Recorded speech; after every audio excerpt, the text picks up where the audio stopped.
Hi, tribe. All right. So what is this shift?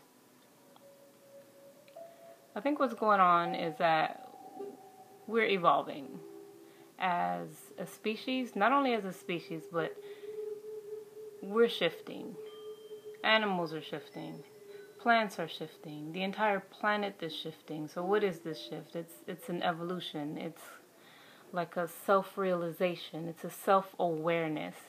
It's a realization that we are much more than these temporary physical bodies.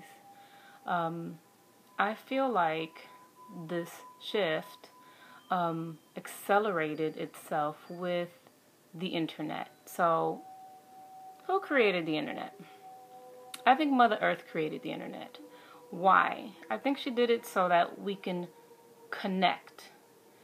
The internet is kind of like a vast network, and that's exactly what our neurons are. Our brain neurons are a vast network of information.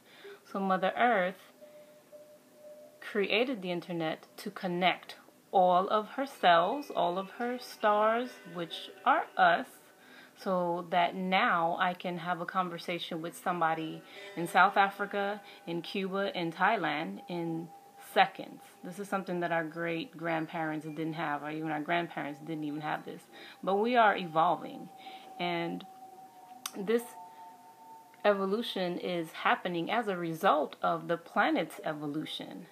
And as Mother Earth created these new networks, the internet, so we ourselves and our brains are also creating new neural networks by finding information and receiving more information with all the connections that we are making now with the people that we're connecting to. I think it was, for me, it happened after 2012, probably around 2013, when I actually started realizing that I'm not the only one going through this shit. Meaning, like, these changes in my life. And the truth is, we're all going through the same shit. But so many of us are afraid to talk about it because in this society, we would be labeled as crazy or psychotic or she done lost her mind. But the truth is that we're all going through the same shit. Why? Because we're all connected. Because we're all one. So this shift is also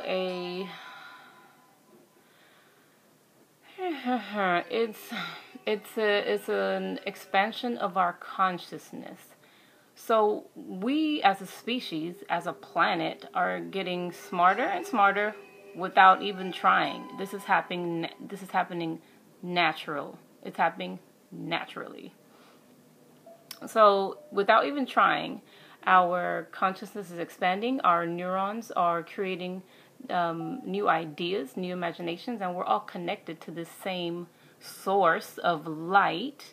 And so even the people who are not interested in any of this shit, they're getting some of the positive benefits of the few or the many people in the community or on the planet that are expanding their consciousness, coming up with new ideas, expanding their imagination, using their imagination in different ways. So many of us, we're getting smarter without even trying. So imagine if we actually tried. Imagine if we actually put some personal, real effort towards our own personal development and our own personal evolution. The time is now. And I'm not really too crazy about that phrase, but the now is always. So whenever you get this information is the perfect time for you. And I don't mean whenever you get it, like whenever you hear it, but whenever you get it, whenever you understand it is the perfect time for you. So there is no rush. I feel like a lot of people are getting a little anxious in the spiritual community with the acceleration of the consciousness of the planet, but I don't honestly feel like there's anything to be worried about or anxious or feeling like, oh my God, if I don't meditate enough,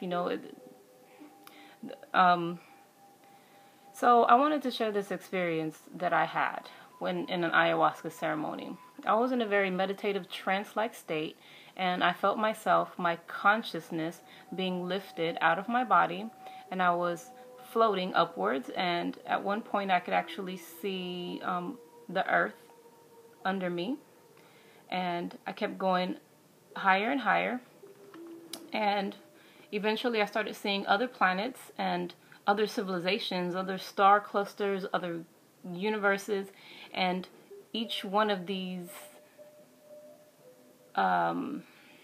places had life in them. And as I kept rising, I noticed that there was like almost like a shadow, or almost like a dark cloud over the planet, and I could physically feel the sadness of the earth, and it was very heavy, and it was very intense, and Mother Earth was literally, in my perception, crying out for help. And so I also saw light beings, many light beings, coming onto the planet, incarnating onto the planet to help with the fact that Mother Earth was asking for help. This universe has very specific laws, and not that this is in a rigid way or anything, but other entities are not allowed to interfere with the process, the growth process, and the learning process of other entities unless the entities ask for help. And so the desire for help that Mother Earth was asking for came through us, and I feel like one of the major things that got the message out that we needed help was prayer. I'm not religious at all, but words are powerful and prayers are powerful. So being in that experience of seeing the planet from a faraway place made me realize that a lot of us on this planet are not from here. And that's okay. It's not a big deal. Like, we feel like this planet is the only planet with life. That's a very primitive and infantile viewpoint, really. So many of us are not from this planet, and there's absolutely nothing wrong with that. And if you feel like people who say, well, I can connect with the Pleiadians, and I'm a Syrian starseed, and I can channel Andromedans, like, if you don't believe that shit, don't. You don't have to, but that shit is real to some people. So judge it or not, it's still real. So in this shift, what we are realizing is whatever created us in its own image. You call it whatever the hell you want to call it. Names and titles and labels are so irrelevant right now. Like, that's so infantile. You want to call it God or Jesus or Buddha or Big Bang. The shit doesn't matter. I personally like to call it infinite light. So we're self-creating machines. We're self-regenerating machines, just like what created us. And we know that this is true just by observing and learning about our bodies. Our cells regenerate themselves constantly. And in every 7 years, every single one of our cells is a totally new cell. So every 7 years, we're literally a whole new person. So where does aging come from? I think that aging is a construct. I think that aging is a program, but I digress. So we are self-creating and reproductive. We're electric. We're magnetic. We are creators because we were created by creators, which is why I am a huge advocate of natural birthing, because to actually feel the expansion of the universe and actually to create life and feel every fiber of your being and to actually see this whole new human being come out of you, that's some powerful shit. And that power and that experience has been taken away from women. When they go into the hospitals, those medications take away your memories. They take away a lot of the experience of that power. And I think that that's by design, because they don't really necessarily want too many people knowing the power that we hold inside of us. Our imagination is one of the most powerful tools that we have right now in this process of evolution. We are evolving. We are evolving light. This is something freaking amazing going on.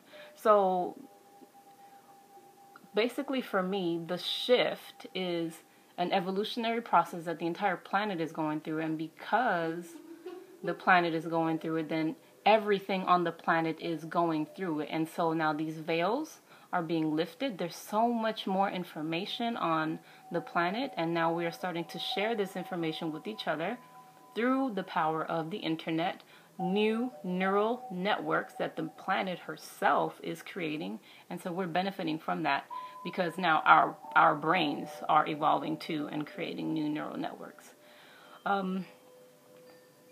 Yeah, so that's what I wanted to share. One other point that I wanted to add about this shift is going back to the ayahuasca ceremony that I was telling you about. Back in the cosmos, as I was lifting up, I actually got to a point where I was in I came into a huge ball of light, and I'm deciding to call that ball of light the central sun, but you can call it whatever you want to. But in that space, I was in this pure light, and I felt so much peace and so much centeredness. And I was sitting down, kind of like in a lotus position, and there was a woman in front of me sitting exactly like me in a lotus position, and this woman was my twin. And what I realized that's also part of this shift is that we're reconnecting with our higher self. She told me that she was my higher self, and we were part of this shift is that we are realizing that we are not these bodies, that our consciousness was kind of taken from our higher self and put into these temporary bodies, these avatars, to go through this experience. But we are never separated from the source of who we are, which is source or infinite light or whatever it is that you want to call it. And I guess the only difference really between me and my twin higher self that was sitting in front of me was that she was a lot more peaceful, and she helped me to realize that we are not separate. Although we were sitting in front of each other and the perception was that we were two separate beings, she assured me that we're not two separate beings. And although my consciousness happens to be in this avatar on this planet, there is nothing that can sever the connection between you and your higher self. That is pivotal to know during this shift, in case you ever come into a place or a space of fear. Because fear is certainly something that seems to be going around these days. It seems to be being promoted a lot. But if you get into the fear, don't resist it. Just acknowledge it, feel it, and just kind of release it, because we're infinite beings, and that's definitely something that we're learning, and it's a very important part of the shift in our learning process and our evolution, that we're infinite, and there is no such thing as death. Death is like the biggest conspiracy. All right, peace.